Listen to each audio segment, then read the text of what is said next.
Aujourd'hui, nous allons voir comment Excel 2010 vous permet donc de travailler à plusieurs sur un même document.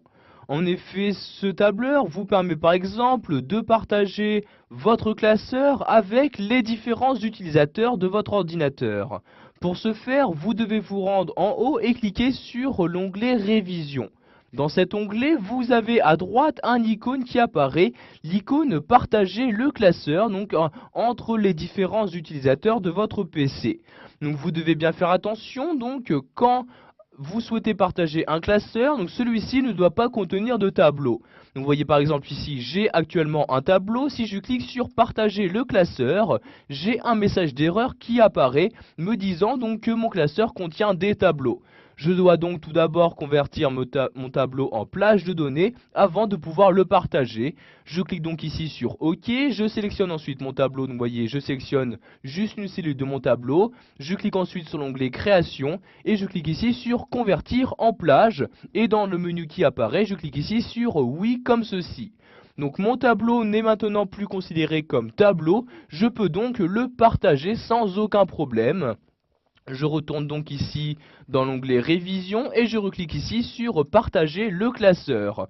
Vous allez donc maintenant avoir donc cette fenêtre-ci qui va s'ouvrir où vous aurez donc dans cette partie-là une liste des différents utilisateurs de votre ordinateur.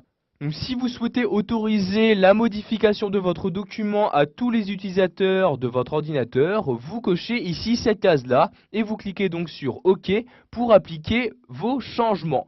Donc pour appliquer vos changements, Excel a besoin d'enregistrer votre document. Donc si vous souhaitez l'enregistrer afin de pouvoir le partager, vous cliquez ici sur OK comme ceci. Et maintenant donc votre document est partagé.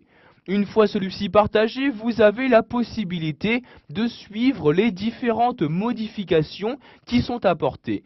Pour ce faire, donc, vous devez tout d'abord activer ce suivi des modifications en vous rendant donc toujours dans l'onglet Révision ici sur Suivi des modifications et je clique ici sur Afficher les modifications.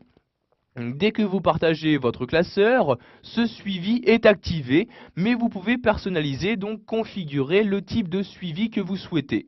Donc par exemple, si vous souhaitez activer le suivi à partir d'un tel moment, donc vous cliquez sur la flèche. Donc si vous souhaitez par exemple activer le suivi à partir d'une certaine date, tout le temps, etc. Donc ici je vais cliquer sur tous comme ceci. Donc je vais également afficher les modifications apportées par des personnes. Je coche donc cette case là, je clique ici sur la flèche.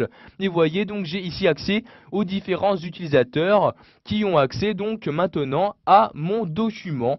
Donc vous voyez tout le monde sauf moi ou juste ici cette personne-ci. Donc ici je vais également émettre tous comme ceci. Et je clique donc ensuite sur OK pour appliquer mes changements. Donc ici, aucune modification n'a été trouvée pour le moment. Je clique donc sur OK comme ceci. Donc maintenant, je vais apporter diverses modifications à mon document. Par exemple, je sélectionne ici cette cellule-ci et j'appuie donc sur la touche supprimer, puis entrer. Et donc, vous voyez maintenant donc la valeur n'y apparaît plus. En revanche, vous pouvez voir ici qu'il y a maintenant un cadre bleu qui entoure la cellule. Si je laisse ma souris sur la cellule, vous pouvez voir ici qu'il y a un petit commentaire qui apparaît. Donc ce commentaire a été créé par le suivi des modifications pour me permettre de savoir donc quand a été supprimée donc la valeur de la cellule et qui l'a fait. Donc vous voyez ici, je peux voir qu'il s'agit de Bernard Durand qui a supprimé la cellule. Ceci marche aussi si par exemple vous insérez des nouvelles données. Si par exemple ici je souhaite insérer une formule, donc par exemple ici je vais mettre total général comme ceci. Vous voyez j'écris total général, les deux points, j'appuie sur la touche entrée et de même j'ai bien donc ici le cadre bleu qui apparaît donc autour de la cellule. Cela fonctionnera aussi si par exemple vous changez la mise en forme de vos données. Donc maintenant, si vous souhaitez donc désactiver ce suivi des modifications, vous retournez en haut ici, cliquez sur suivi des modifications, puis vous cliquez ici sur afficher les modifications. Vous allez donc maintenant ici décocher cette case là donc pour le désactiver. Je reclique donc ici sur OK comme ceci. Donc un message apparaît me demandant donc si je souhaite également retirer ce classeur du partage. Je clique ici sur oui comme ceci. Et maintenant le suivi des modifications a été désactivé.